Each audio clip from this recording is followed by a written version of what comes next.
No, it just started as a side hustle. Like I was in a basement in San Francisco that was like, yo, I have a theory about what I think will be big and I want to make $3,000 a month. Never was it like, I want to make millions of dollars or I want to have a bunch of people or I want to have a bunch of customers.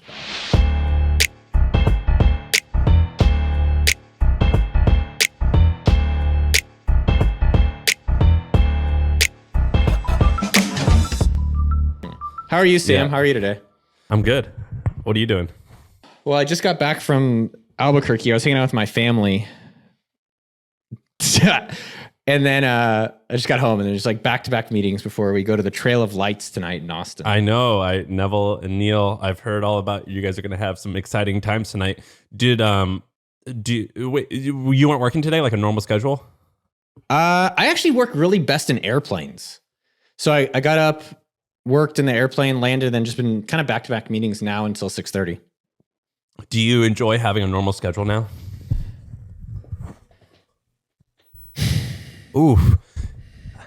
I had some trauma, by the way, like Silicon Valley tech worker trauma is like, my boss didn't give me a 20% raise. It was a 10% raise and I am traumatized. Like when I worked at Intel, all I did was meetings and it was like, and I was like, this is the worst thing ever. And now I'm in, all I do is meetings. But then, I will say, I will say though, today I was in some meetings and I was interacting and I was like, man, I love you people. There's some meetings where they suck and you have to figure out how to get rid of them or change the meeting. And there's some where it's like, wow, we're business forward. Like there's things that are happening that are making shit happen in the business. So Noah Kagan's here, founder of this company called AppSumo, which we'll talk about in a second. But you basically like you kind of, I don't know, do you say you stepped away? You weren't like actively running the company day to day for like a couple of years. Now you're the CEO again. I was active for a long time. Now I'm not active. It's amazing. It's the best. I don't know. Like, I don't think I have it in me to, at least not right now, to go back and do that. Do you think that you have it in you? It's hard. I mean, I was not working. Oh man, it sounds such like an ass stuff, but like I wasn't really working. I was doing podcasts, which isn't really working. And, I was making a lot of money and now I'm working. I actually think I'll make the least I've made this year in the past. What does that mean? You're making a lot of money from what? Well, Eamon. So we hired this guy to run AppSumo.com. He was running it. And I was like, oh, well, let me make YouTube videos and I'll do podcasts and I'll like build SendFox and experimental stuff. And then I would get paid. And then Eamon wanted to step out and to be an advisor. And I stepped in and now I'm having to do all of his work. I will say, and then, yeah, I think I'll make less money this year. Two things with that. One, sometimes when you criticize another, because I criticized Eamon a lot. But just like you could be better. You could be better, Eamon. Why are you doing this? Yeah. Yeah. Jewish mother. Like, Noah, why not? Your cousin. So you could have been like your brother. He's a doctor. And,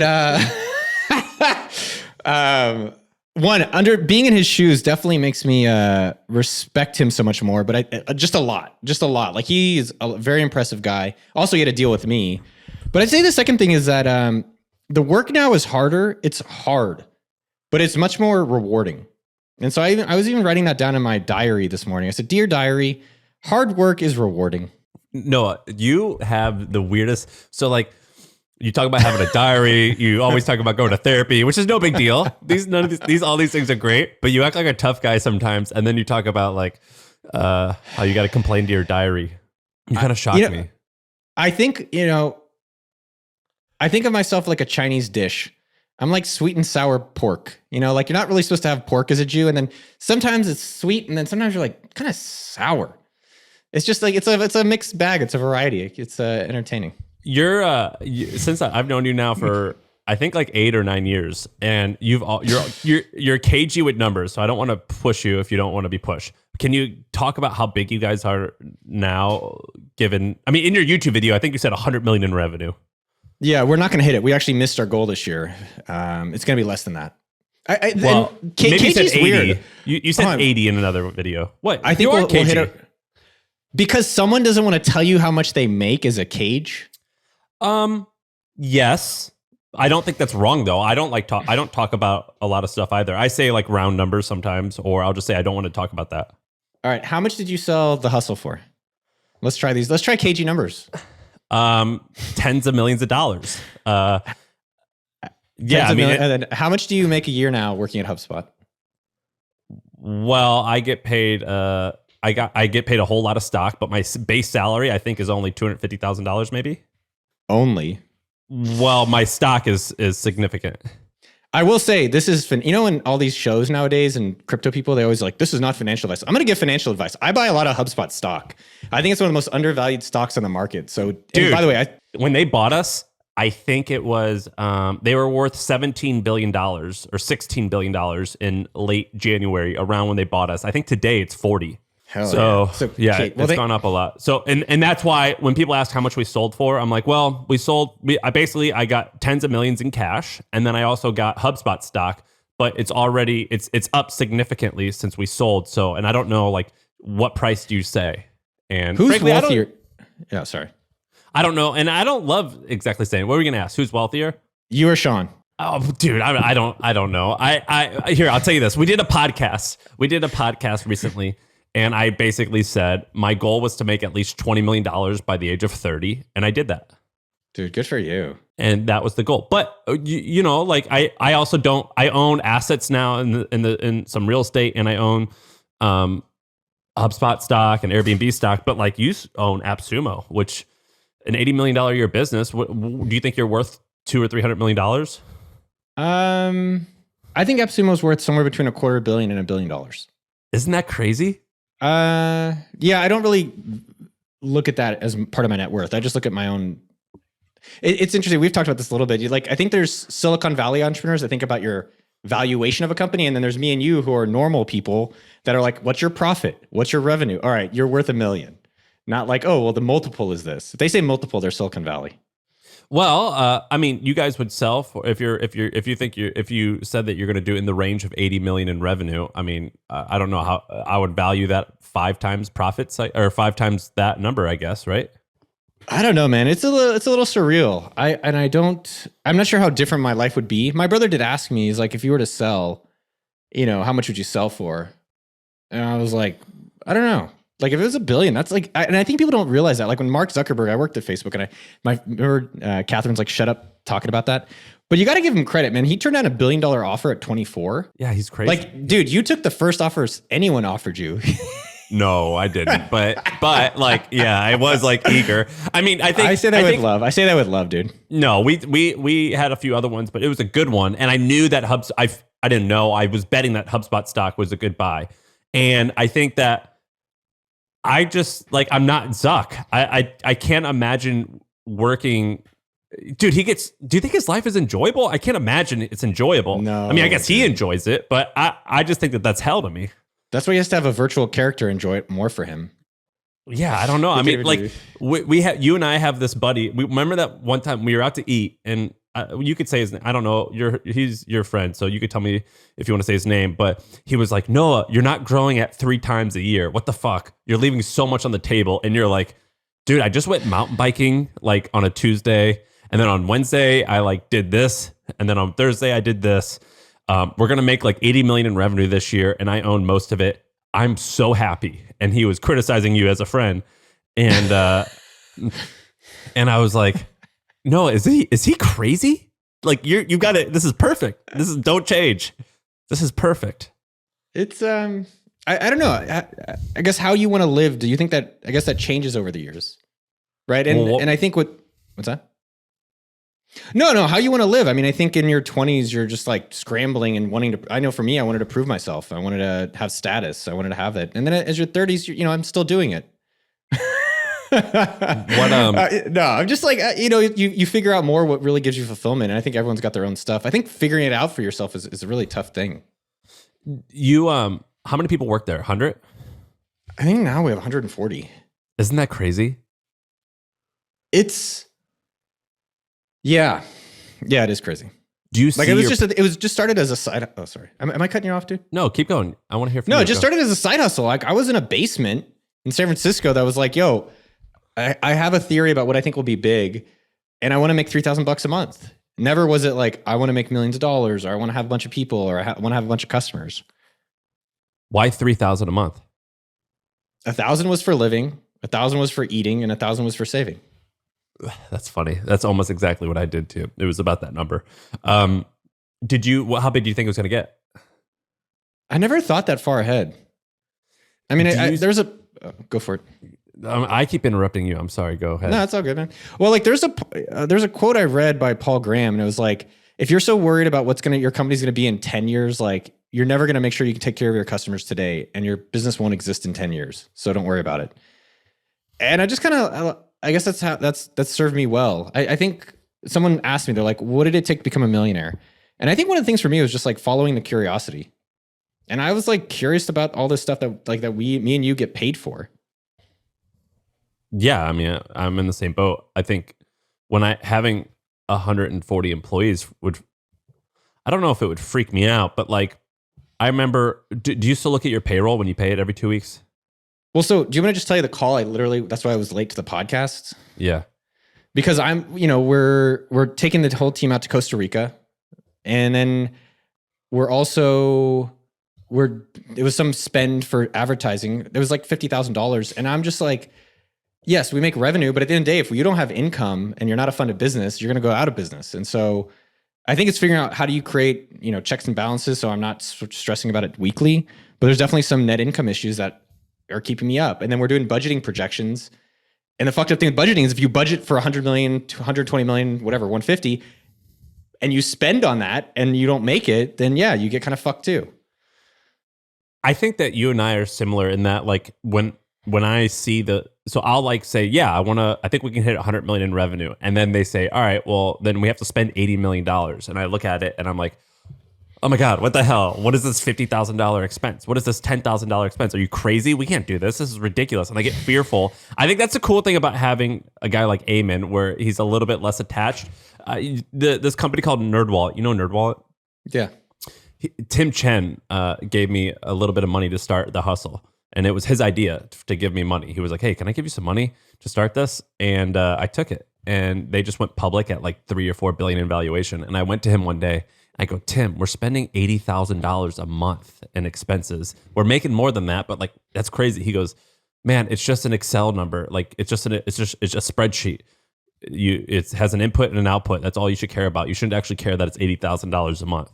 And I still find myself freaking out over that stuff. And so for you, let's say, I don't know, I imagine your payroll is like 10, 40, $50 million a year or something like that, or your payroll and marketing expenses.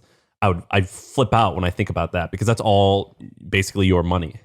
Whereas with Eamon or someone else, you could be more detached. Yeah, I mean, Eamon always cared, and Eamon I have a lot of respect and admiration for him, and he's still very involved. I think the way that I've tried to approach it generally is 2 pieces. Number one, when does the red flag need to be triggered? So every week we have a Monday KPI sheet that they update our gross margin, they update like customers, and so there's color coding, and it's like, okay, are there red flags in any of the numbers that I need to call shit on? And I think that obviously reduces your anxiety, and it helps you make sure that you're trusting but verifying. I think the second thing around it is that if something is a profitable spend, how much should you spend? It depends on it all depends on a lot of different stuff. But if you're spending money and you're making 30% profit, go all in. There's no budget. It's unlimited. And I think that's part of the question with the spending for me, is that where is our spending very profitable? Like, is it in marketing? Is it in development? Is it in sales? Is it in the partner success team? Or is there things like that should be more like AWS, where they're a little bit more scalable up and down, and they're not as profitable? So we need to be mindful of that. How big do you think this business could get in like 10 or 20 years? Do you ever think about that? I'm just trying to survive to next year, dude. I mean, it's funny. As we've grown, and it's been interesting because I have my YouTube channel, which is a very small team of like 5 people. And then we have AppSumo, which is a larger thing. I come back to the why, right? Like on AppSumo, it's very simple. We promote dope tools at great prices, and we help people start and grow online businesses. AppSumo.com. And I think we have to come back to that, because people are like, "Where are you going to be in 5 years?" I'm like, probably helping people grow and start online businesses. And no, I know you're going to be doing the same thing, but like, but revenue was. I mean, we went to the spreadsheet and we tripled numbers. Silicon Valley, double, triple from in and out. And we became $1 billion company revenue in like 5 years or something like that. I think right now, candidly, some of our mechanics in terms of the scalable business means as we add partners, do we get customers, and does the business grow? the how do I say it more clearly? It's just not adding up. Like we added more partners this year, and the proportional amount of customers did not come with that, and so we have to work a little bit more on that flywheel. Which is well, what we I made a think big that bet you on must this have year. with Trends. So we had Trends, our subscription service. We fucking crushed it during COVID. We crushed it, and I think now sales slow down a little bit. I think it's cyclical, but in I bet if I had a bet, COVID was like the best times you ever had. COVID was great, man. I thought it was just great in general, right? I thought it brought. There's a lot of good about COVID, just about humanity and not the death part maybe, but like the bringing people closer. I don't know, man. I've been doing the internet shit since 2004. I've never had a recession. And it's not that I have some superpower, but it's like, well, the only way to not have a recession is just keep doing things that people want. And basically, I think one of the other key things to kind of consider is how do you have discipline when times are good so you don't have to be as disciplined when times are bad? And I think right now, candidly with AppSumo, I think we're being a little bit undisciplined with our spending and our hiring because times have been better. And I'm trying to get that a little bit more tighter, whether the future is good or not. Why is your YouTube team so big? 5 people? I don't even think it's that big. Mr. Beast has like 100 people. No way. You think he has 100 employees? At least 50 full time. At least 50 full time, if not 100 with contractors. Yeah, dude. And are they? What's his name? The Mr. Beast, Jimmy. Jimmy. Are they all like? It's because it's like the Jimmy Show, right? So it's like whatever he wants, you do. I think that'd be weird to have 50 employees where it's like, hey guys, next week I'm thinking I want to do this. The reason I would hate that is because then you've got someone like, hey Jimmy, what if we had a Rolling Stone song in the background? No, I don't want that. Just like, let me do what I want to do, please. Just like fulfill that. So we have a head of staff. And one thing I hate when someone's like, hey, can you remind me about this? And I'm like, no, bitch, just write it down. I just told you. You want me to remind you, like, do your job. But I will say, becoming CEO, which I never called myself over the years until recently, and is that there is times where you're like, yo, remind me.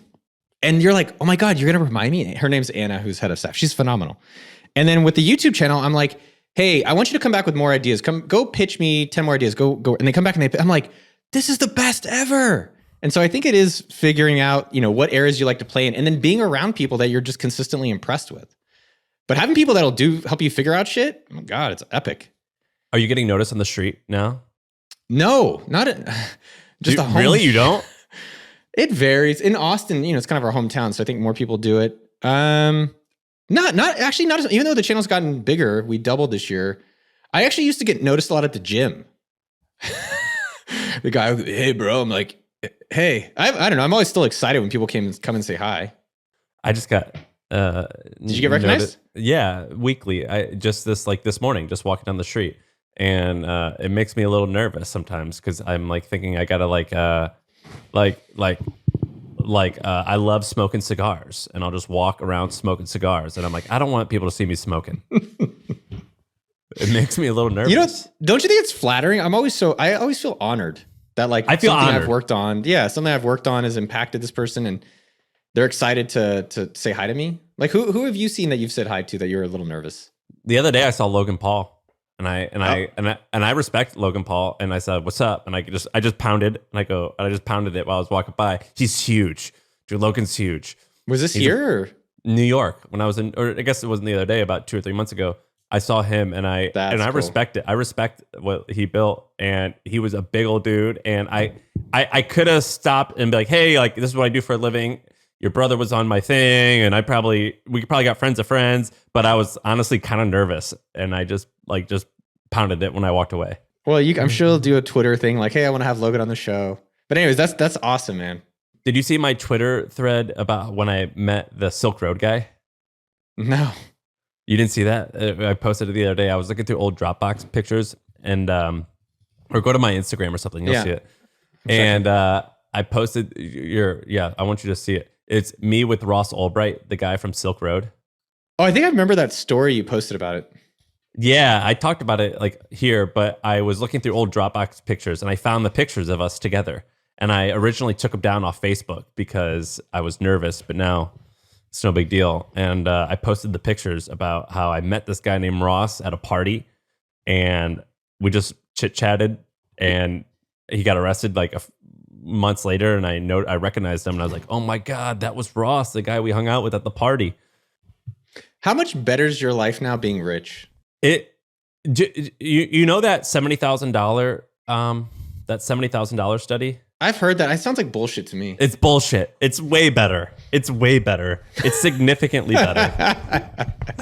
It's significantly better. I think, like, I still worry about stuff. And I was just talking to my friend about this today. And I was like, why am I nervous about this and that? And I told Neville, I go, Neville bought this $800 vacuum. And I was like, I went up to his house to borrow it.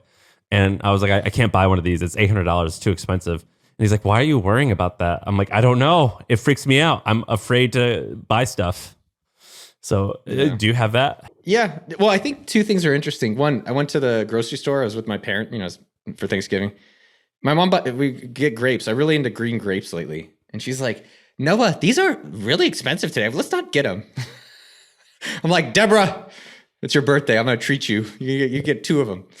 So I have no problems. Anything that's health related, I'll buy. I don't know. I'm still mindful of it. I think what's fascinating on the other side of it, Sam, is like, I mentioned it to you on text, but you didn't want me to talk about it, which is like crypto and NFT crap, which all these, former Shopify store owners now are crypto experts, which is funny. And I like trade and I'll buy something and make like $100 or I'll lose like 1,000. And I'm like, not devastated, but like, same. And then like AppSumo, like we promote partners and, we'll do like $1 million in a day and the partners make like 700,000 and our customers are happy. And I'm like, well, that's cool. It's funny the things there's a phrase. It's called a penny poor, pound rich, I think, right? Or yeah, something like that. Do you? We're talking about crypto, but you don't actually buy crypto, right? You just bought a bunch at one time and you held on to. No. Well, 2 things. One thing I want to highlight. This is a phrase that Chad said, my business partner at AppSumo.com. You like how I plug it? He actually had this phrase that was great. He's like, Noah, don't confuse the anthills for the mountains. And I was like, damn, that's good. And he's like, when we're doing work at AppSumo and, the different products we've built or, whatever it is, he's like, is this a macro thing or a micro thing? And let's do the macro thing. Let's get some fucking mountains, man. He's like, don't sweat this bullshit stuff. And I'm like, all right. But that's hard, man. Especially, I was telling someone recently where there's all these productivity tools and everyone's always like, what's the latest? I'm like, you're not even doing anything. Like, don't worry about the calendar and the productivity tool. Worry about just doing important things. This is the best productivity tool, the back of an envelope. That's damn. It's a good, that gets the job done. My crypto thing. Yeah. I'm a boring investor. So I think there's active income and passive income. And I try to focus on my active. So I just started buying in 2015 and I just put it on autopilot and I just auto bought it every month for the past 6 years. And it's like made up a substantial, I mean, you've done well with it, I think, which is pretty great. I'll tell you the number on that. That I don't mind. What? Okay. I mean, you can. I have to tell you. It's fine. If I had a bet, can I guess? Oh yeah. I'll be cagey. I would guess between 1 and 2 million. No, 4 million, but it's 4 million? Yeah. Isn't that nuts? Well, it's always so funny because then you're like, this weekend I was like disappointed I didn't buy CryptoPunks when my buddy was like, you should buy it, dude. But it was like $50,000. And I'm like, that's fucking crazy to buy status and imagery and like, it's an investment. It's only investment when it goes up. It's gambling when it goes down. Well, the NFTs I think are mostly fucking stupid. Oh, don't get me started. Dude, I just went on a deep hole. Are you on board or not? Dude, I just got scammed. I'm like, I don't even know what happened for the past 2 weeks. I'm like, yesterday I woke up at 8 a.m. to buy apes. I just spent $1,600 on apes. What of the 4 million in crypto, how much did you, what's your basis there? I could pull it up. It's probably maybe about 500,000 or 400,000. Isn't that amazing? Is that crazy? Yeah. Well, I think I've always it's interesting because I've always, not always. When I started using it, I was like, oh, I can see why this is going to be big. But yeah, the return on it as an investment is pretty insane. That's nuts. What else? And like, what else could do that? Like some public equities, but you don't even angel invest, do you? I mean, angel invest could do that. It just takes forever. Yeah, it's not. I mean, I think the best investment for everyone is their own business. So if you look at it like active income, like really creating your own company has pretty much the highest multiples I can imagine. Also, you can control it if you can get something to work because most of them don't work that well. Yeah, but you got to grind sometimes. Often. I talked to this guy. I was biking on Saturday, and this guy named Nick. He's like, "Man, I got to grind." And I was like, "How much does he make?" He makes these like $60K, and I was like, "Why don't you? It doesn't. I don't care. I'm not judging him how much he makes." It was like, but if you're gonna grind, at least grind something that has higher upside for yourself. Because it's the same amount of work. Like he doesn't work harder than me. I don't work harder than him. I just worked on something that from a strictly financial perspective has a better opportunity. When you were working with Eamon, so Eamon was your CEO, good friend, my good friend too. How often would you talk to him? It varied probably like once a week on Fridays, and then a little bit throughout the week. But they actually kept me out of Slack. They kept me out of everything because it's kind of like a noise. Like my mom's a Jewish mother. It's like, Noah, what's that on the screen? What is that? It's better to be out. And I think that's probably the reason he wanted to step out. And I don't think we're airing our private stuff. Wait, but, he wanted to step out because you were nagging him? Yeah, I think to some extent. I don't think anyone feels really excited. No one wakes up like excited, unless it's some weird kink, to be like, hey, oh, what are you doing today? And I think there's probably a little bit too much of that. Do you think that? I mean, I've had people quit for that reason. I do the same thing. You and I are very similar. You know that, right? And and I did the same thing where I'm like, why are you doing this? What's going on today? What are you doing right now today? Like, what actions can we take immediately to fix X, Y, and Z? And I think you need both. You need that urgency, but like if you have a winner, you do got to let them chill and get it done. Do you think that Eamon, whenever I have hired people to run stuff, I freak out. I'm like, this guy's when he finds out that I'm like profiting off their work, like they're gonna bail. This is so unfair, and I hope they don't figure this out. Did you freak out about that? I used to have a lot of that where I never would post anything on social. Same. Like I wouldn't post any activity. I wouldn't post like our YouTube videos were like, how I made my first million. Like I would never say shit about that. And eventually I got to a point where I was like, well, am I helping these people do their best lives at the company? Or am I doing my best to pay them whatever they want? So like with Eamon, I'm not going to share his numbers, but I asked him, I was like, how much do you want to make? And he said numbers and he made more than that.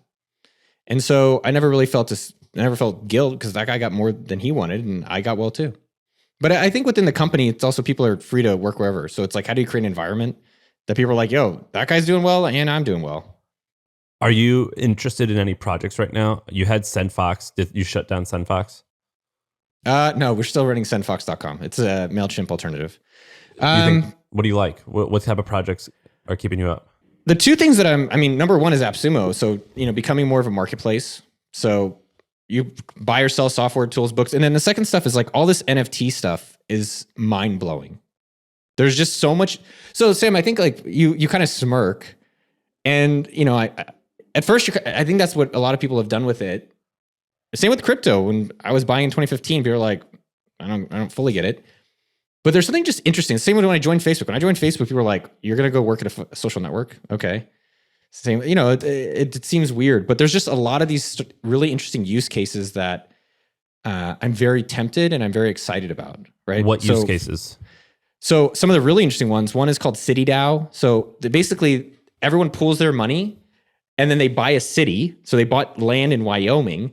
And now if you own one of the NFTs or tokens within it, you get votes to what they're going to do with the city.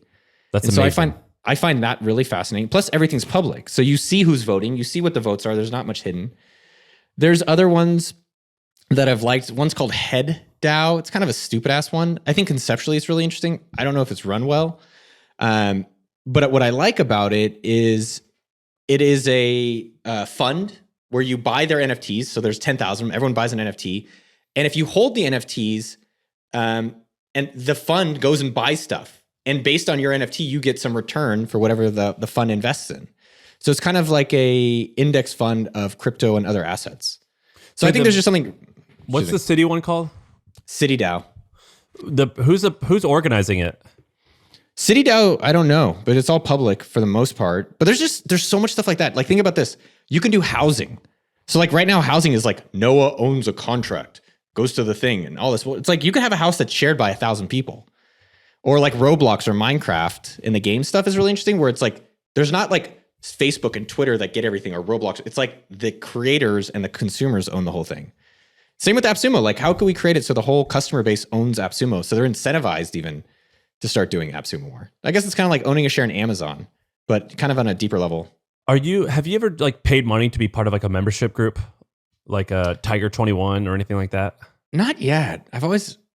Not yet. So there's this thing called, what's it called? Friends with Benefits. Have you seen that? I've heard of it. What is this? And so I think the market cap is like hundreds of millions at this point. And so it was basically a Soho house online. So like cool New York young people paid either $500 or $1,000 or $2,000 to be part of an online group that held meetups. And it was like hot people and fucking young people wearing Vans and Supreme and shit, like cool kid shit. And it was, you had to buy an NFT or a coin to join the community. And you were incentivized to make the community awesome because people could sell their membership or like give it up, and it could be worth more than when they initially bought in at. And I think that's interesting. There's just a lot of I mean, it's still so early. So what's gonna after the dust settles and the consolidation of all the junk? Because I'll tell you, I jumped in. There's like all this Discord. It's like Slack for juvenile delinquents. Dude, it's so hard to figure out. I feel so old. It's not just that; it's just hard to use, and then it's just like so spammy. Like I go in it, and they're like, but anyways, there's just a lot going on in this space, and so try not to rush into anything, but just understand like, all right. I think AppSumo, we did a good job where people are like, I want to start businesses, I want tools. And it's like, how is entrepreneurship and startups and all this stuff evolving? And there's definitely something where there's so much money and there's so much speed being happening in this crypto NFT space that I find just, I don't know, at this current time, I'm like obsessed with. The guy or the people setting up the town in Wyoming, how are they going to make a profit? How did they get paid? So there's a lot of different, there's all these different, I fully don't understand every single one out there. I'm not Balaji.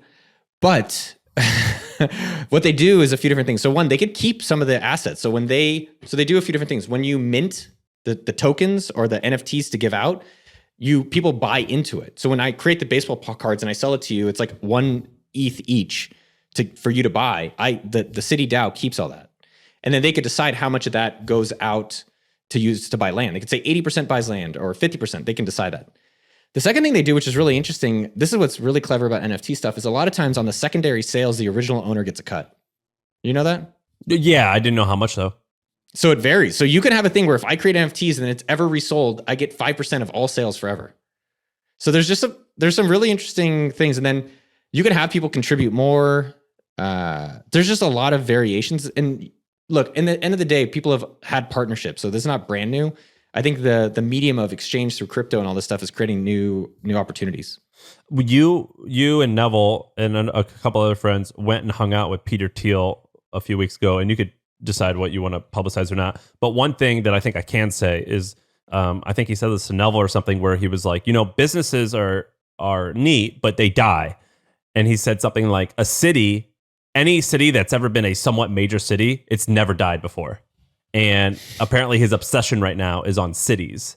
And I actually invested in this one company where they're doing gene editing. You know what gene editing is? Not familiar. It's like basically the kind of explain like I'm 5 version is if you get a disease and your skin like goes away or something happens to your skin and it gets messed up. Gene editing, you can tinker with someone's genes and they'll grow back new skin, whereas before they probably wouldn't have. The issue with gene editing is that it's highly regulated by the FDA. And so like the future of gene editing could be like if you're an amputee, you can grow back a new leg or you could grow a new liver or kidney or whatever, shit like that. And Peter Thiel has this city in like Bolivia, somewhere in Central or South America. And he basically is like the founder of this city. And this company that I invested in is based out of that city because there is no FDA in that city, which is like potentially horrible, but it's kind of interesting. He said that he's incredibly invested and interested in new cities, and I think so. I think that's cool. When I hear about all these new startup people, like Mark Lowry, the founder of Jet, he has a new cities. I think these new cities are actually incredibly fascinating. Yeah, I'm more interested in kind of like shared home ownership. I think there's something just kind of clever, like how do I own a building, but there's a lot of people that own it, and a lot of people can use it. I think there's just like too many people that have too much house for just one individual. So I like the concept of that. What did you think about meeting Peter Thiel? What was it? There's a lot of interesting things about him. I think one I tweeted about this at Noah Kagan was that he just uses like an iPhone 7, right? Like the guy's what are we on now? I've got the new one. What is that? Yeah, 13 Pro.5, whatever. And he's on a 7? Yeah, and he had like crappy ass New Balances. He looked like he was wearing like Mervyn socks and like like Wrangler jeans. I got to give a fuck about it. And was he really? You think he was wearing regular jeans? Wrangler, just like like Kmart jeans, just like normal. And but he also had 3 security guards and cameras, and they checked the building, all that kind of stuff. I think I admired that he is a thinker. And it made me appreciate, I met him when I worked at Facebook, and I still remember this story. He like bought into our poker game, and then he had to go meet with Zuck, and then he lost. And then he's like, hey, can I get my money back? And then Boz, who's now like the CTO, was like, fuck no. He asked for his money back? Yeah, Peter did. And I was like, I can't believe. And then also, we would say no to the guy who's our only, the main investor at the time. I think the other thing that I appreciated about him, how much was the buy-in? Like $10. And he asked for it back? He asked for his money back. I was like, what are you doing, dude? Like, I was kind of surprised he wanted it back, but then I like that Boz like, fuck you. He said it exactly like that. He said, fuck you. No. No. He just was like, no. And then the funny thing about that, I like busted out, I don't know, maybe like 20 minutes later. And I go outside, and his like $500,000 McLaren is sitting outside. I was like, all right. What did you tell him that? Did you remind him of that story when you were with him recently? No, I don't think he remembers me. But yeah, I think the second thing about him is that he's I was just looking at my notes of him. I don't mind sharing. I think just like, he's just a deep thinker. It just felt like this guy's like really like him. And this is another, him and like Keith Raboy and all these guys, they're a lot of history readers. They're like deep ass, like reading boring fucking books about 1900 history that I just I just don't do. And I think that's where a lot of their advantage comes from. So Ben, who's on this podcast, has this podcast that's on history, and he just talks about historical figures, and he does a biography on them. It's incredibly fascinating. And right before you came on, we did a whole podcast on history and how you could just learn. You basically could just not make the mistakes that other people have made just from reading about them. So it's kind of interesting. Keith Raboy, I don't know Keith Raboy other than Twitter. Dude, he comes off like such a jerk on Twitter. I don't know if I want to hang out with him, but I definitely want to meet Peter Thiel. Dude, Keith's a legend. I love me Keith Raboy. Him, David Sachs. Oh, I don't listen to the All In Show. I only listen to the Keith? Hustle. Is he cool? Yeah. Keith is sharp. Keith doesn't really respond to me. He doesn't respond to me as much anymore because I've been trying to get him on my show, on the Noah Kagan show. And but he's just fucking bright, man. Like the guy's very bright. I think he's very astute. I also like people that have I think lately I'm more considerate. And I like when he's at a level of wealth in the hundreds of millions that it's just like, fuck it. And he's like, yo, that guy's a dumbass. San Francisco's bullshit. I think this is crazy. And I have a lot of admiration for anyone who has I like opinion. That too. I just think that you could do it. I don't think that you need to be polite all the time. I'm an asshole too. I just think that like when you are a boss and you're a winner and you maybe pick on the weak ones publicly in a rude and abrupt way, it makes you look weak and soft and like a bully. And I think that that's how I don't like how it comes off online, but whenever I have seen interviews with him, he seems incredibly kind. Not kind, but polite. I don't know. I mean, I guess I also agree with his opinions, so I don't mind his approach. Like he's like, Elizabeth Warren sucks. Miami's the best. Here's like businesses that I'm, really bullish on. Dude, so you like Miami? I'm more neutral to it. I haven't spent enough time there. It seems appealing. Like I really wanted to go to Art Basel. Like that's on a bucket list, man, to see all the cool art and NFT and just like the vibe. I think every city's got, everyone has a calling when they get into a city. Miami's never called me to live there when I visit, but it's enjoyable. Would you stay, or do you intend to stay in Austin for a while? Yeah. I think it's also, if you ever feel like stuck in life, like I was feeling a little flat and like frustrated with a lot of work shit going on, and I don't know. I wanted pity party, and I think to take a power party, and you got to get the fuck out. So like I was in Albuquerque last week. I'm going to go to Cabo this weekend. I'm going to go to the Bay Area in LA in a few weeks. I think you need to get the fuck out sometimes and just change geography. So tell me about Peter Thiel. What do your notes say? Okay, here's a shocker. This has shocked me. Sam, if you had five, he's probably worth like 10 billion. I was like, Peter, how much are you spending on longevity? And he's like, almost nothing. What? That's crazy. I would like, spend everything on that. I was like, dude, drop a bill. Give me $1 billion. I'll solve it. So he doesn't spend anything on longevity? He spends very little. He's like, I do. Oh, I don't want to say some of this stuff. He does some stuff like mail things to help, but like very, like, I thought he would be like, yeah, I have scientists on staff and I have an institute. And I'm like, and the other thing is I was like, oh, do you have a crazy diet? And he's like, none of that really is going to move the needle dramatically. He's like, I eat I eat chocolate cake at night. Like he was telling us how his assistant hides food from him so he doesn't eat it when he travels. And I was like, you think the guy who's like this genius, which he is like hyper disciplined. He's like, no, I'm not. But he also knows he's not. So he accommodates. So I think I was just shocked that he's not doing more longevity. And we talked about, on the podcast, we talked about this guy named Brian Johnson who started Braintree. And he's like a billionaire guy now. And he's got a whole website where you can look at, where he's spending millions of dollars a year on longevity. And you can go to his website and look at all the stuff that he's doing. And it's incredibly fascinating. And when I saw that, I'm like, this is exactly what you should do if you're that wealthy. And I'm amazed that Peter Thiel doesn't do that. Yeah, that was shocking. I was shocked that he had low willpower. He talked to, because you watch all these fucking videos and you listen to the podcast. It's like, I wake up at 5 and I have, celery and I take a cold shower. He's like, nah, I like eating chocolate cake. And he's, and he was drinking wine and like he eat carbs. And I was like, he's a fucking human, which made me have a lot of appreciation for him. And I felt like he also was very generous, way more than I thought. He stayed and talked to us the whole time, like 4 hours without checking his phone, without tweeting any bullshit, and was very present, which I really appreciated. I read this book with him and Ryan Holiday, and Ryan Holiday said something really, I thought, cool about him, where he said basically, if you ask him a question, he'll say, well, some people believe this. Other people think that it's this, this, and this. Like he looks at all sides, and he doesn't actually always tell his opinion. It's an interesting thought. I think one of the things he had a lot of phrases. Do you want to hear a few of these? He just had these phrases. I'm like, man, these are great phrases. Look ahead function. I thought that was good. What's that mean? Basically, like, how are you looking when you're thinking about a decision? How are you looking ahead to what the outcome could be? And I thought that was really clever. Like, how much are you thinking further ahead on things? Zombification. He's like, everyone is a dumbass. Everyone has like the same thoughts. He's like, I'm looking for anyone who has unique thoughts. Incremental versus monumental shifts. God, that's a baller. That's a baller one. That's a really good one. Companies are mortal, cities are immortal.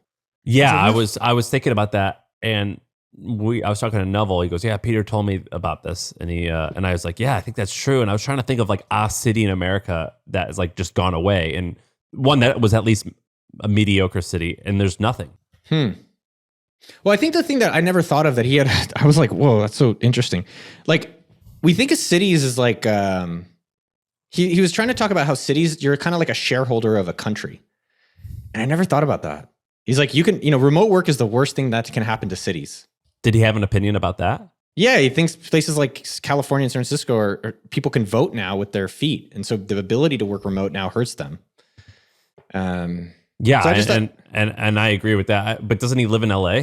Yeah. That's kind of weird, right? I admire that. I think I get annoyed with people like, I'm in Puerto Rico to save $4 and I'm like, well, yeah, but you have to Puerto Rico's actually not horrible, but you have to live there. Yeah, there's no fucking power for 2 weeks if there's a hurricane. And look, you're on the beach. I love Mexican food. It's got margarita. It's got a good life. But that's, the other side of that is like, how much is it worth to live a suboptimal life? And I admire that he's like, fuck it, I'm in LA. I'm going to live baller. Even whatever tax rate this is. I read that in that same book. What's that Ryan Holiday book? It's awesome. Do you want me to tell you or not tell you? No Conspiracy or Conspiracy Theories or something? Yeah, that's it. Is that just Conspiracy Theory? Is that it? Conspiracy. He's in that book. He said that wherever Peter Thiel goes, 24 hours a day, he's got a black Mercedes waiting for him. Oh, that's what was outside the car. That was outside the restaurant. Was it a black Mercedes? Yeah. He had a disco ball inside. It was crazy. And I think I'm almost positive he says it's running at all times. He tells them they have to have it running. That's really interesting.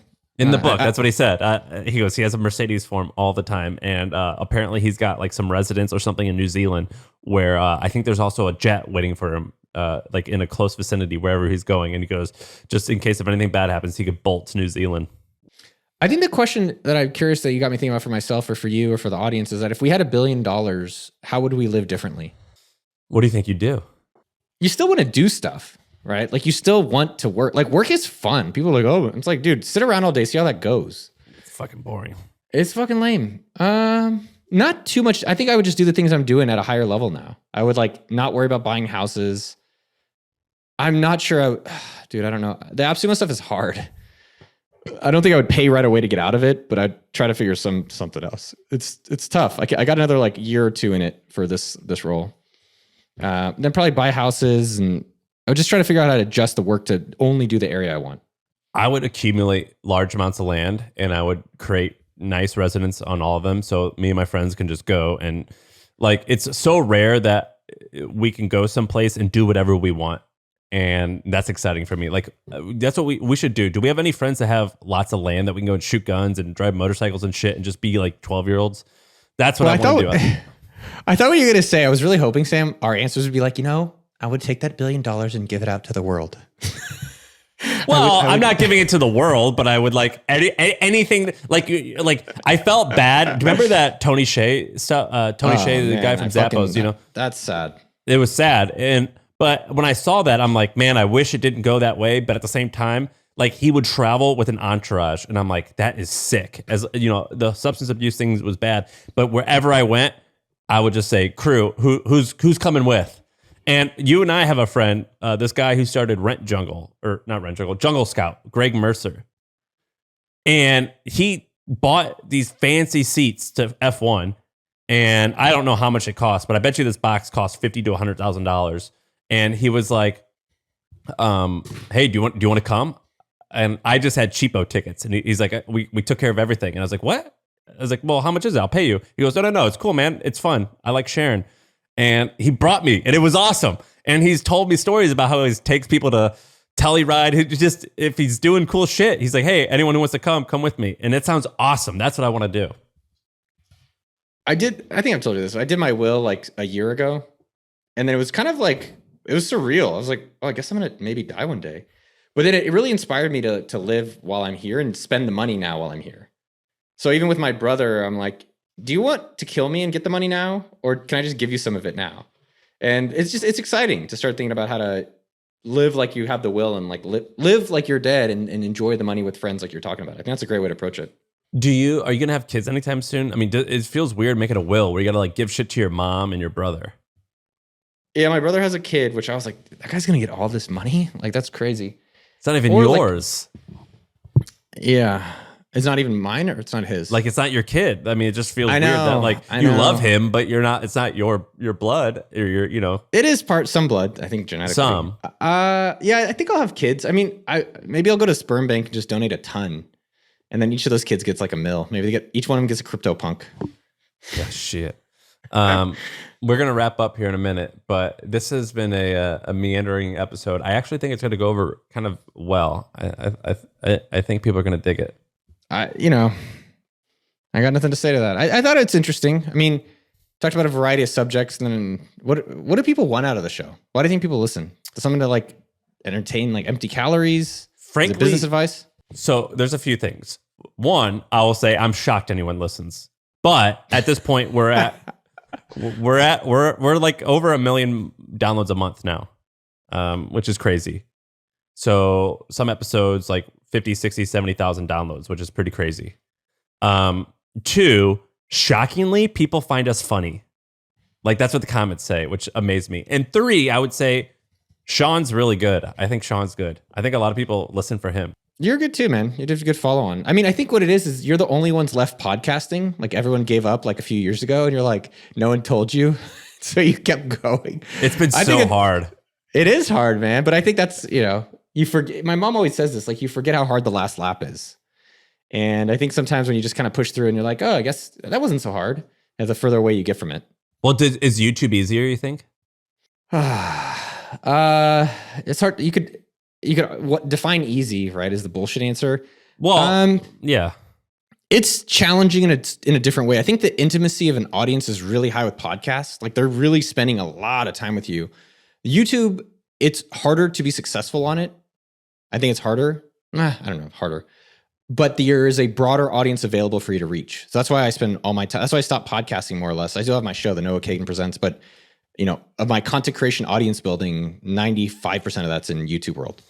It's also harder for people to do it. Like you can't just go. It's so hard. It's so. I know hard. You put out a video and like, well, all of it takes forever. It's just like I think the bullshit answer is find the thing that you could work forever on. My video that I made my first YouTube video. I'm gonna start doing one a week. It got 3,000 views, baby. Oh, which one? The drinking one? No, the real estate one about my project. How many views do I have? 4,000 views. 2.4 thousand. That's good, man. Look, dude, I didn't even remove the Descript logo at the bottom because it cost $25, and I was like, I don't know if I'm gonna even do this next month. Did you edit it yourself? Yeah. Good for you. There's no editing. There's just like I splice clips together. How was it for you? How was this experience doing it? It sucks. I hated it, but it's cool to see the result. Like, I understand why it's good. You know who the best here's the best YouTuber I think out right now. He's out of this world. Nick Bear. Oh, dude, love Nick Bear. Nick Bear's the best YouTuber I've been seeing lately. The other day he put out basically a documentary, and he's doing like 1 or 2 a week. He did a documentary on the Leadville 100, this 100-mile race he did. Nick Bear's the most impressive YouTuber I've seen lately. Do you agree with that? Have you had him on your show? Yeah, but it was a little bit more. It was before he was really famous. Nick is just dope, man. He's just like a good dude. And like when you find out he like started his business at 4 a.m. when he was on base in Korea, you're like, damn, that like, I'm not surprised when people are successful. I'm like, oh yeah, Totally. You put in the work and you stuck with it for a long period of time. That's it. Did you meet him in person? Yeah, it's awesome. Is he just yoked? Yeah. I think I'm gonna work out with him next month or in January. You kept up with him? Yeah, I think part of it is like, you know, I've said this before. It's like most of my net worth is from who I know, and so Nick, I got to meet him and help his stuff. He helps me out. But there's certain people that you see like Nick that you're just like, yeah, man, I hope you get there. And he's getting there, obviously. But there's just people you want to see succeed. I think people don't want to see me and you succeed, Sam, but they just can't stop us. Some do. Some are like, Noah, why do you say that? I want to see you succeed. But I think it's just like, it's not in us to stop. You and I are very punchable. That's why we do boxing. We let other people have a chance to punch us. Let me ask you a last question. What can I learn from Nick, from you knowing him? Ooh, I would definitely have him back on the show. When he was on the show, he was super like almost naive. Like it felt like not in a bad way, where he was like learning as we were talking to him. Like he acted like he was unaware of certain things. And I'm like, dude, I know you know about this, but you're just like a sponge and you just are trying to get me to tell you everything. So, you know, he was just interesting. Felt like a student. Yeah, that could be I don't know if he's trying to be strategic about that. I think that's interesting.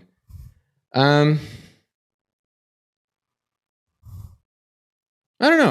I guess with Nick, I'm impressed his involvement from like someone who was a Marine, or I think he was a Ranger, to a business operator. Also, he's kind of in a to some extent commoditized space, right? Yeah, like the sugar protein. powder, the powder that everyone gets from the same place, but you put a different sticker on it. I think I've been impressed specifically with Nick, how he evolved from like, I'll be straight, like a meathead jock lifter to like a content creator at like an elite level from the storytelling. And I think it's just his physical fitness is really well rounded. So well-rounded, man. Who on earth can weigh 195 pounds and, squat 500 pounds and run a 3-hour marathon? It's so interesting. There's a lot of good YouTubers out there, man. It's just unbelievable how much great content is being created. Who do you like? We'll wrap up with that. Who do you like? Let's look at my homepage. So obviously Noah Kagan. Colin and Samir are studs. I love Colin and Samir. Oh, dude, you know who's the best? Andrew Callahan, Channel 5. He was the all gas, no brakes. Wait, what? Oh, he is, dude. Watch the Chet Baker. So, Channel 5 with Andrew Callahan. Watch the Pickup Artist Boot Camp or Chet Hanks. Oh, yeah. This guy, he used to be part of like a business that he bailed on. He was, I think, for Vice or something like that. All gas, no brakes. Yeah. Yeah, he's sick. Colin and Samir are sick on just specifically on creators. I like watching, dude, my weird freaky fetish lately is just, I love watching like outdoor survival. Same. Which ones? Who's the guy in Ohio? Dave Canterbury. So I watched Dave Canterbury. I'm just writing all these down. Dave Canterbury. Yeah. Dave Canterbury. Architectural Digest is gangster. I love seeing like celebrity homes. Same. Do you like Primitive Technologies? I think I've seen him. I think I'm pretty aggressive on unsubscribing. For some reason, I unsubscribe from them. Let me see. Primitive. Dude, I'm looking at Dave Canterbury. He looks amazing. This is exactly how I want my guys to look. Well, have you watched the show Alone? No. On Hulu? Yes. Where they're Dude, out, I think like, it's Hulu.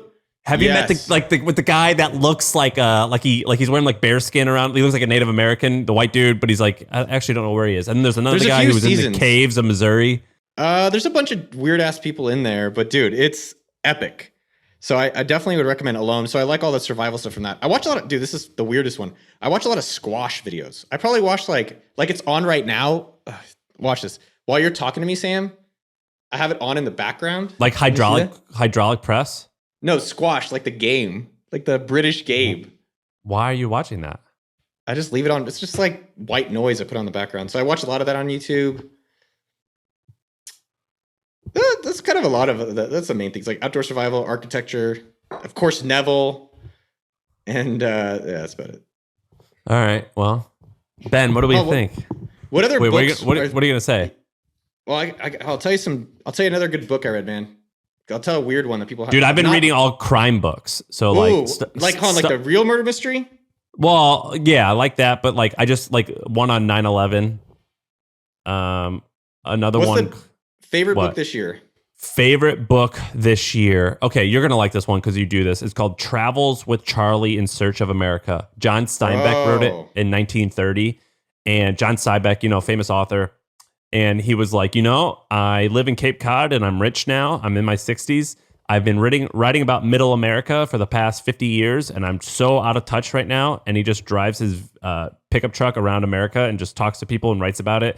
And it's amazing. Do you know who Lieutenant Dan is in Forrest Gump? Yeah. He's the narrator of the audiobook. So that's a good one. And then Empire of the Summer Moon. You'd like that one. It's about I heard that one. What's the this? Comanche Indians. And they're just nutty. Like the Texans were evil and the Indians were evil to each other. The Indians and the Texans were just like, it's about how they just destroyed each other. And then finally, The Operator, which is basically the guy who killed Bin Laden. And he like tells the story of finding Bin Laden, and that was really good too. Some of these military books were kind of weak. Man, that one was pretty spectacular. Good? Yeah, I mean, he talks about like finding. He goes in depth about hunting down Bin Laden and shooting him in the head. Like, it's intense. All right, a few questions here. One, do you get books from the library at all? No, but either you or Neville have been bragging about how amazing it is. Dude, I'm a huge library guy. There's a Chrome extension called Library. It's called Library Extension that'll show you if you can get digital or audiobooks for free, and it shows you when you go to Amazon. So you just put in Austin Library. Dude, I use it all the time. How do they make money? I just donate it. I don't know how they actually make money. Okay. But I bookmarked. Thank you for those books, dude. Yeah, Library Extension. You just add the Austin Library. One book I read recently, dude, that is so good. I think you'll really enjoy it. It's called Free Country. It's two guys in Europe who backpack, who try to go from the bottom of UK to the top of UK biking, and they just start in their underwear. That's all they start with. Huh? Is it amazing? Wow. What? Yeah, so they start at the bottom of the UK in their underwear. That's it. And they have to get to the top of UK on bike in 3 weeks. It's really good. It got like crazy good reviews. Audiobook or download? Or audiobook or normal? I think the audiobook is good, dude. All right. I think I got it at the library for free. Oh, and it's on Kindle Unlimited. It's free on Kindle. Dude, hell yeah. All right. I'm going to do that. Any other ones? That one was awesome. I really enjoyed that. I didn't know if you wanted more. Let's see. Dude, we're reading the same travel stuff. So I'll give you another one then. Little Golden America. In the 1930s, 2 Russian journalists from the USSR were welcomed into America, and they just traveled for 4 months all over America. And they're like, it's pretty crazy in America. And they just you just explain from their perspective what America's about. They're like, in America, everyone's so optimistic. For example, we met these guys. It's cool. It's no one knows about it in America, but it's one of the most popular books in Russia. In Russia, you book read you. What else? Oh, dude, there's some other good ones. Did you read about dude, Ryan Holiday's book list is really good. His email list? His email list. He just recommends books. I don't know how he consumes so much. I don't know, dude. He's like audiobooks. It's like 10 a month. There's no way he does an audiobook. No, I think he reads. He's probably like, it has to be paper. And if it's not this like certain density of organic paper, I won't read it. He once said, if you're not taking notes, then you're not reading effectively. I think that's true. Yeah, but that's I'm not going to take notes on like killing up Bin Laden. I don't take, but most of the books on Kindle or physical, I either highlight and then I'll reread them. Yeah, but dude, if I'm just listening to like a book like about these guys walking around their underwear trying to like get from place to place, I'm not going to like, or like Fight Club, I'm not going to like write notes. Any other ones? Dude, Trevor Noah's book, I was like, I don't care about that guy. Everyone talks about that book. It's just a really well-written book. It's that good? Well, it's like David Goggins' book. I'm like, all right, David, you're going to yell at me. You're really hardcore. I get it. You could do push-ups or pull-ups. That's great. His book, if you haven't read David's, like everyone talked about it. It's honestly one, it's very well written. And two, it's just a great story. It's just the audiobook is cool too. Yeah, the Wright brothers. I got that. I read that one recently. Amazing. That was awesome. I drove to Dayton, Ohio after I read it because it was so good. Oh, that's good. Did you read Million Little Pieces? No, what's that one? I actually think you'll like that one. It's about drug addiction. Fuck you. No, but it's a true story. That's the crazy part. Okay. So, I really enjoyed that. These are just ones from this year. All right. I'm going to read it. Wait, I think this guy, James Frey, Million Little Pieces, isn't he famous for a bunch of stuff? Yeah, he actually wrote a few other books, and then there's some like drama about him. Oh, they say that he lied about his book. Apparently it's made up. There's debate about that. So it seems like for the most part, a lot of it is not made up. And there's just a few pieces that are. Yeah, I remember this because he went on Oprah years and years ago, and there was this big controversy. Okay, well, so she talked shit on him, and then she actually apologized, I believe. Because I got you after you read the book, you're like, is this real or not real? I can't believe it. That's how crazy it is? Yeah. All right, I'm gonna read it. This is good. This is the best part. I'm gonna read all these things. I mean, I try to walk a lot, so I listen to all these audiobooks. So I'm gonna download this one, A Million Little Pieces. I'm gonna get the guys doing their underwear thing, and I already installed the library extension. Bro, game over. Hold on, this Little Gold in America, do they have an audiobook or is it just paperback? You could do a paperback, or you can. There's free PDFs online. Did you see the description of it? It's interesting. There's like no reviews of it, but in the first page they go, "We translated this into Russia, and yet into English, and yet no one in America knows about this. However, in Russia, everyone reads this book in schools. Like this is like the kids' summer reading for schools. It's like very, very, very popular." Do you see it? Yeah. How did you hear about this? Goodreads recommended it to me when I was reading the In Search of America, the John Steinbeck book. I loved that. That was one of the best. I got addicted to that. It randomly popped up on things recommended, and it had 5 out of 5 reviews, 5 out of 5 stars on Goodreads, and it had like 3,000 reviews. But when I Googled it, I couldn't find a thing about it. So I was like, this is kind of intriguing. Did you look at it on Goodreads? I did not look at it. It's so funny. Goodreads, I saw someone talk about this, and maybe it was you. It was like the site that hasn't been updated from like 1960, but it's still dope. It's still like there's nothing better yet.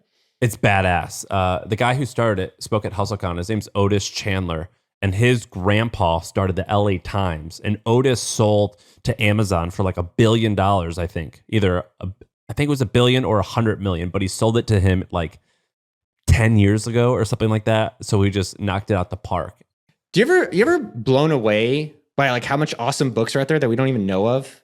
Like this book existed. I never even fucking heard of it, and it's got it on the reviews. And I'm like, I did not know that. Yeah, and I've always thought I want to read all this, but then I started thinking. One time I listened to like Thinking Real Rich on audiobook, and I loved the narrator, and I was like, I want to remember this narrator's or the audio guy. I want to remember his voice because he's so good. And I looked at what else he had done, and he's read like 1,000 self-help books, and I'm like, wait a minute. You read all these and you're still fucking making $50 an hour read these damn books? What the hell, man? This is not effective. And so after that, I almost quit reading business book or self-development books entirely. It's just boring. I'd rather read like biographies or like I'm reading this running book right now, Out of Thin Air. You heard of this? The best, right? I just started. It's really interesting. I've been liking, I guess, outdoor activity books. So, well, Out of Thin Air, that's a different one. Wait, Out of Thin Air. Oh, you're thinking of the one about the guy in Alaska? What's Out of Thin Air? Oh, it's about the Kenya. Yeah, this guy like goes and runs with Kenyans. I think you're thinking of Into Thin Air, the John Krakauer one. Which is also awesome. But okay, someone gifted me this Out of Thin Air book, and I wasn't sure if it was that good. Is it amazing? So far, pretty interesting. I mean, I'd go read Free Country. That one is like, I didn't want to read it because I didn't want it to be over. All right, I'll read it. All right, I gotta rock. This was good.